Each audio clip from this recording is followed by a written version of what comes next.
दोस्तों नमस्कार। आज मैं आपको 3 चोर बने साधु की कथा सुना रहा हूँ। ध्यान से सुनो जी। बहुत समय पहले की बात है।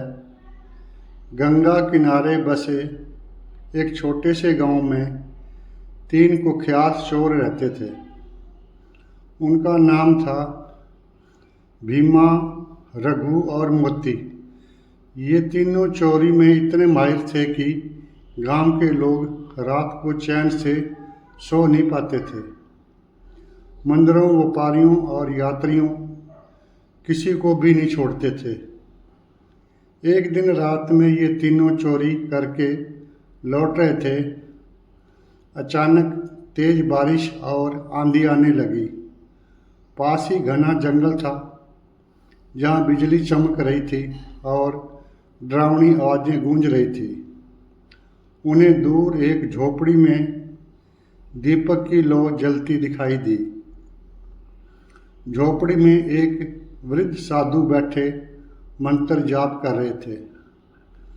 तीनों चोर अंदर घुस गए और बोले, बाबा हमें शरण दीजिए, बाहर बहुत तूफान है। साधु ने उन्हें पानी पिलाया, आग तापने को कहा और प्रेम से भोजन कराया। रात भर वे साधु के पास बैठे उनके भजन कीर्तन सुनते रहे। सुबह होते ही साधु ने मुस्कुराते हुए कहा, बेटा दुनिया में 2 तरह के लोग होते हैं, एक जो दूसरों का हक छीन कर जीते हैं और दूसरे जो दूसरों का दुख दूर करके जीते हैं। पहला रास्ता अंत में विनाश लाता है, दूसरा मोक्ष की ओर ले जाता है। भीमा ने हंसते हुए कहा, बाबा हम तो चोर हैं, हमारे लिए मोक्ष कहाँ। साधु ने गंभीर स्वर में कहा, पापी भी अगर सच्चे मन से तौबा कर ले तो वह संत बन सकता है। पानी चाहे जितना गंदा हो, गंगा में मिलते ही पवित्र हो जाता है।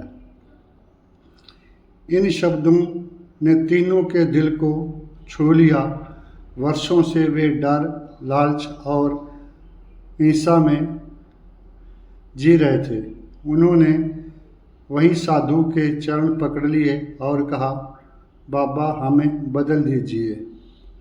साधु ने उन्हें दीक्षा दी, चोरी छोड़ने की प्रतिज्ञा करवाई और गांव-गांव सेवा करने भेज दिया। धीरे धीरे तीनों की पहचान बदल गई। लोग उन्हें सेवाधारी साधु कहने लगे। वे गरीबों को भोजन कराते, बीमारों की मदद करते और सत्संग करवाते। कई साल बाद वही गांव में जो उनसे डरता था, उनके नाम की पूजा करने लगा। तीनों को यह समझ आ गया कि जीवन का असली सुख लेने में नहीं, देने में है। इस कहानी से हमें कथा से क्या प्रेरणा मिलती है जी? गलत रास्ते पर चलने वाला भी यदि सच्चे मन से पश्चाताप करे और सेवा का मार्ग अपनाए तो वह भी साधु बन सकता है। भगवान के दरबार में देर है, अंधेर नहीं।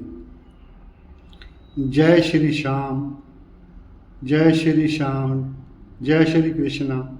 दोस्तों यदि ये कथा आपको अच्छी लगी है तो मेरे चैनल को सब्सक्राइब करें और इस कथा को लाइक करें।